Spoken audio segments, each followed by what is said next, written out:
After waking up from a coma 4 days later, Martin heads directly from the hospital to find his wife Liz at a party. However, she denies recognizing him and introduces another man standing nearby as her husband Martin Harris. Martin is baffled by her behavior, and even his friends refuse to acknowledge him. Shockingly, the picture on his college degree also bears the other Martin Harris. Martin is utterly confused about what is happening to him. This all started 4 days back when Martin was traveling from the USA to Berlin with his wife for a biotech summit. Upon reaching the hotel from the airport, he realizes that one of his bags is left behind at the airport. Martin swiftly rushes to the airport in a taxi to retrieve his bag. However, on the way, a truck causes an accident by dropping cargo in front of his car, causing it to plunge into the water. The car's driver manages to shatter the car window and rescue Martin before Martin is admitted to the hospital. When Martin regains consciousness after spending 4 days in a coma, he cannot remember anything properly except that he landed in Berlin with his wife Liz. After Martin tells Dr. Fargay his name, Dr. Fargay informs him that no one has reported Martin Harris missing yet, and they will notify him if anyone files a missing report for him. Later, when Martin watches the news about the biotech summit in Berlin on TV, everything comes rushing back to him. He immediately leaves the hospital and heads to the hotel, where he spots his wife from a distance attending a party. However, when he tries to enter the party, the security stops him and asks for his name and ID. Although Martin's name is on the party's invite list, he doesn't have any identification on him. Martin explains his situation to the security, requesting a chance to meet his wife to prove his identity. The security manager eventually allows him and escorts him to Liz. However, Liz denies recognizing him and introduces another man with the same name, Martin Harris, as her husband. Martin repeatedly asks his wife what's wrong and if she is playing a prank on him, but Liz continues to deny knowing him, and the security escorts Martin away from the party. Martin then checks the CCTV footage, but even there he can't be seen entering the hotel because he had gone directly to the airport from outside to retrieve his briefcase. Frustrated by the lack of evidence supporting his identity, Martin decides to call his friend Rodney in the US, but unfortunately, no one answers the call. Martin then checks his college degree on Google, but to his disbelief it's again the fake Martin instead of him. After this, the security manager decides to call the police to arrest Martin. However, Martin shows the manager his doctor's card, explaining his accident 4 days ago which might be causing hallucinations, and he expresses the desire to return to the hospital. Understanding Martin's situation, the security manager puts him in a taxi to drop him off at the hospital. However, Martin decides to get off a short distance away and sneakily watches his wife happily having dinner with the imposter. Feeling disheartened, Martin heads to a telephone booth and calls Rodney again, leaving a detailed voicemail explaining his bizarre situation. Continuing his journey, he notices a suspicious man following him in the subway. Martin starts running and manages to board a train, leaving the pursuer behind. Then Martin takes out a book, the only thing he has left after the accident, and notes down his schedule for the next day, which includes a meeting with Professor Bressler at 12:30 p.m. in their lab. After getting off the metro, Martin spots the same taxi that was involved in his accident. He reaches out to the taxi owner and learns that the girl who saved his life during the accident is named Gina, and she is an illegal immigrant. Due to the significant damage to the taxi, the owner fired Gina from her job, and she now works as a waitress in a restaurant. Martin decides to visit the restaurant to meet Gina and express his gratitude. However, Gina, constantly living in fear of authorities discovering her immigration status, straight up tells him to leave her alone to avoid any trouble. Martin respects her decision and thanks her before leaving. Later at 12:30 p.m., Martin sneaks into Bressler's lab for his scheduled meeting, only to find the fake Martin already present with Bressler. A heated debate ensues between the two Martins to prove their authenticity. They begin recounting their personal experiences, sharing details of their conversations with Bressler over the phone, and astonishingly their stories match exactly. Bressler becomes increasingly confused as he has only communicated with Martin over the phone until now. However, in the end, the imposter shows his driver's license and a picture with his wife, ultimately proving that he is the genuine Martin. Seeing that, Martin falls unconscious and is escorted back to the hospital. Now Martin himself is unsure about his identity, and Dr. Fargay explains that it's not uncommon for people to mistake their fantasies for reality after coming out of a coma. But Martin questions how he knows so much about Martin's life if it is just a fantasy, and Dr. Fargay doesn't have an answer to this question. Observing Martin's situation, a kind nurse from the hospital provides him with the address of a man who finds people. Later, while Martin is in a slumber due to sedatives, the suspicious man from the metro station appears and injects poison into Martin's glucose, and when the nurse arrives in the room, he kills her as well. However, as he moves the nurse's body, Martin seizes the opportunity to escape and runs away from the hospital. He heads straight to the address given by the nurse, leading him to a man named Ernst Jürgen, a retired East German Stasi agent who often forgets his age and drinks vodka. Martin narrates his entire story to Jürgen, who, after going through Martin's book and seeing the schedule, completely believes him. In the book there are also some random numbers that Martin identifies as his wife's handwriting. Martin emphasizes that whoever is behind all this has been planning for a long time and has successfully stolen his identity. Jurgen suggests that it's not essential to know who is doing this but rather to understand why someone would want to be Martin and what they gain from it. Jurgen advises Martin to bring Gina to help with the case, and in the meantime he will try to contact Martin's friend Rodney. Martin then goes to Gina and starts following her, but Gina is unwilling to engage in conversation.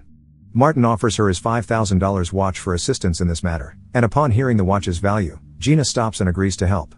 In the meantime, Martin also requests to crash at her place for the night as he has no place to sleep. On the other hand, Jurgen delves into researching Martin's case and discovers that the biotech company is funded by a Saudi prince named Shada, and Prince Shada had faced multiple assassination attempts by extremists in the past. Meanwhile, Martin arrives at Gina's apartment, which is in poor condition with cardboard walls. Gina opens up to Martin about her struggles and her plan to leave Germany once she saves enough money. At that moment, loud banging noises of a couple from the adjacent room interrupt their conversation, and Martin and Gina burst into laughter. Curious, Martin asks Gina how she manages to sleep with such noise, to which Gina replies that they don't last more than 2 minutes. Later, while Martin is taking a shower, the suspicious man from the metro station, accompanied by another accomplice, infiltrates the apartment and silences Gina by covering her mouth. Sensing the danger, Martin escapes through the bathroom window and climbs onto the roof. From there he re-enters the room and attacks the suspicious man, initiating a fierce struggle. Gina intervenes just in time, injecting the man with a lethal dose and saves Martin. After that, Gina and Martin start escaping through Gina's friend's car, but the other assailant pursues them, leading to a prolonged chase. In the end, Gina and Martin narrowly escape their pursuer. They hide in a club where Gina slaps Martin for bringing more trouble into her life. Martin sincerely apologizes while explaining his situation and promises that he will make up for it. After some time sitting at the bar, Martin starts to make sense of the random numbers written in his wife's handwriting in the diary. The first number corresponds to a page, the second to a line on that page, and the third to words on that line.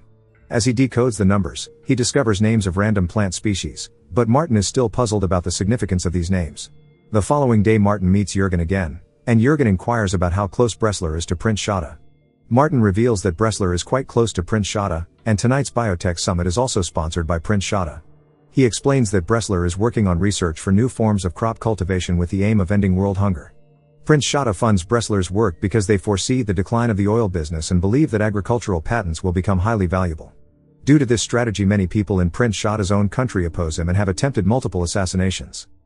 Jurgen suggests that the cocktail party before Bressler's speech tonight is a good reason for someone to impersonate Martin, enter the party as a guest, and carry out an assassination against Prince Shada. After this, Martin decides to meet his wife Liz, reasoning that the imposter following his schedule would likely be absent during this time, leaving Liz alone. Gina joins Martin in this mission and they reach a museum. However, the same killer from that night is keeping an eye on Liz in the museum. Using his ingenuity, Martin manages to approach Liz in a secluded area. Initially, Liz denies recognizing him, but when Martin persists, she warns him to go away, stating that they will kill them both. Liz instructs Martin to find a briefcase that he left at the airport on that day. They share a kiss before parting ways, and Gina, observing from a distance, understands that Martin has finally reunited with his wife. On the other hand, Martin's friend Rodney calls Jurgen after Jurgen had attempted to contact him earlier. Jurgen invites Rodney to his home, where Rodney inquires about how he can help. Jurgen straightforwardly suggests proving Martin's identity to the authorities. Curious, Rodney asks Jurgen why he took on Martin's case. Jurgen reveals that curiosity is the only thing left in his life. Jurgen adds that he knows Rodney is part of the European-based Assassination Unit Section 15, operating like a conspiracy organization, but in reality it serves both private and government authorities and has never failed in its missions. Rodney questions why someone with such knowledge hasn't escaped, to which Jurgen responds that he is old now and will die in a few days anyway. Rodney then threatens Jurgen, asking him to reveal every source he contacted on Martin's behalf. However, having already predicted the upcoming situation, Jurgen has drunk the poisoned coffee to avoid divulging any crucial information. Meanwhile, Martin retrieves his briefcase from the airport. Upon opening it, he finally finds his passport and bank account details, which had caused him much distress for many days. Grateful for Gina's help, Martin withdraws a substantial amount of cash and hands it over to her as a token of appreciation before bidding her final farewell. After a while, Martin's friend Rodney arrives at the airport, and under the pretense of giving Martin a ride, he tasers him and kidnaps him in a car. Gina witnesses this from a distance and decides to save Martin. Rodney takes Martin to an abandoned building and discloses a shocking truth. Martin Harris doesn't exist. His real name is William Shawn, and he used to work with Rodney in a team for Section 15, with William being his best shooter. William himself had planned the entire Martin and Liz story for months to gain entry to the Biotech Summit and eliminate Prince Shada. Additionally, he had trained another man to impersonate Martin in case something went wrong. However, after the coma, William had embraced the Martin and Liz story as reality, and Rodney now explains that he needs to eliminate William to prevent further complications. However, just then Gina arrives accelerating in a car and ramps over Rodney and the assailant, killing them both. William opens Rodney's briefcase and finds several passports of him and Liz. It dawns on him that Rodney was indeed telling the truth. Gradually, all the memories come flooding back to William, and he reveals to Gina that 3 months ago, he and Liz had come to this very hotel where Prince Shada is set to arrive and planted a bomb. The plan is to kill Prince Shada tonight by detonating the bomb. William feels profound regret upon recalling his past profession, but Gina reassures him that the past is in the past, and what matters now is what he chooses to do in the present. Meanwhile, Prince Shada arrives at the hotel, receiving a grand welcome.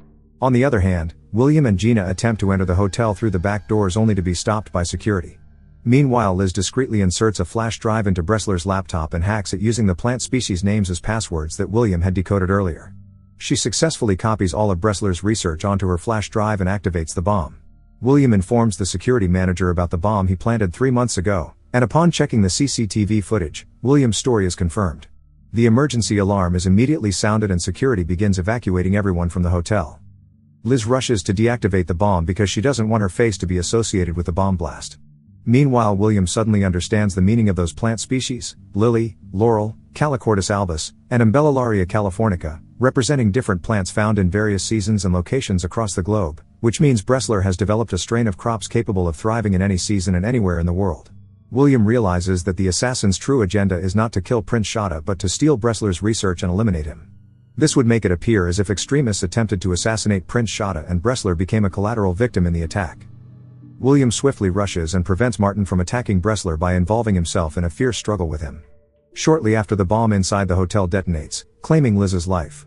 On another front, William manages to overpower Martin and kills him.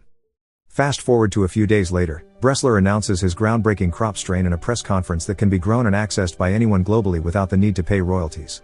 This marks it as a gift from Prince Shada and Bressler to the world. On the other hand, William presents Gina with a passport as a gift, signifying that she is no longer an illegal immigrant. The two then embark on a journey together, boarding a train and starting a new chapter in their lives. Subscribing to the channel will make my day better. See you in the next video. Till then, take care and goodbye.